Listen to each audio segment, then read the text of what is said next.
வணக்கம். நான் உங்கள் அறந்தாங்க செய்தியாளர் ஏஆர் இளையராஜா.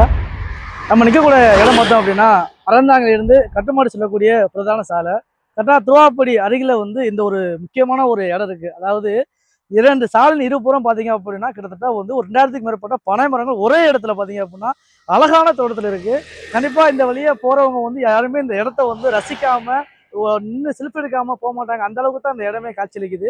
குறிப்பாக வந்து தமிழக அரசு சார்பாக அங்கங்கே பனை விதைகள் வந்து நடணும் அப்படின்னு சொல்லிட்டு அறிவிப்பு இருக்கும் பொழுது இந்த சாலை இருபுறமும் அதாவது ஒரு பனைமரம் வந்து வளர்றதுக்காண்டி கிட்டத்தட்ட வந்து ஒரு யுகங்கள் ஆகும்னு சொல்லுவாங்க. அதாவது ஒரு தலைமுறை ஆகும், ஒரு பெரிய மரம் ஆகணும் அப்படின்னு. ஆனால் இந்த மரங்கள்லாம் பார்த்தீங்க அப்படின்னா ஒரு கண்டிப்பாக முன்னோர்கள் அதாவது முன்னாடி இருக்கக்கூடிய நெடுஞ்சாலைத்துறையா அல்லது இந்த கிராம பொதுமக்களான்னு தெரியல இந்த பனைமரத்தை வந்து கண்டிப்பாக வச்சிருக்காங்க. ஸோ கண்டிப்பாக அவங்களுக்கு ஒரு வாழ்த்துக்களும் தெரிவிக்கணும். காரணம் பார்த்தோம் அப்படின்னா இந்த வழியாக போகிறப்போ ஒரு குளிர்ந்த காற்று அடிக்கும். அதாவது எவ்வளவுதான் வெயிலின் தாக்கம் அதிகமா இருந்தாலும் குளிர்ந்த காற்று அடிக்கும். காரணம் பார்த்தீங்கன்னா, பக்கத்திலேயே வந்து வயல்வெளிலாம் இருக்கு. அதாவது பக்கத்திலேயே வந்து வயல் இருக்கு. இங்க வந்து அந்த ஒரு நாத்து நடுறதா இருக்கட்டும், களை எடுக்கிற நிகழ்ச்சியா இருக்கட்டும், குறிப்பா வந்து அந்த அறுவடை பண்ணுவாங்க இல்லையா? அந்த நிகழ்வுலாம் வந்து பார்க்கும்பொழுது அவ்வளோ ஒரு அற்புதமா இருக்கும். அதுவும் இந்த இடத்துலருந்து பார்க்கும்பொழுது.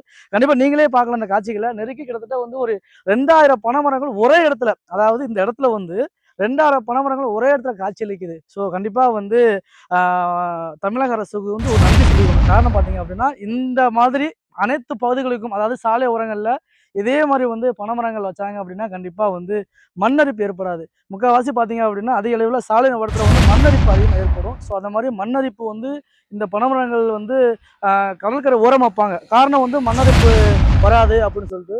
ஸோ அதே மாரி வந்து நெடுஞ்சாலைத்துறை நெனச்சாங்க அப்படின்னா, கண்டிப்பா சாலையின் ஓரத்துல வந்து இதே மாரி சாலை ரொம்ப பக்கத்துல இல்லாம, கொஞ்சம் லாங்ல இதே மாரி அழகா வச்சாங்கன்னா ரொம்ப அற்புதமாவும் இருக்கும்.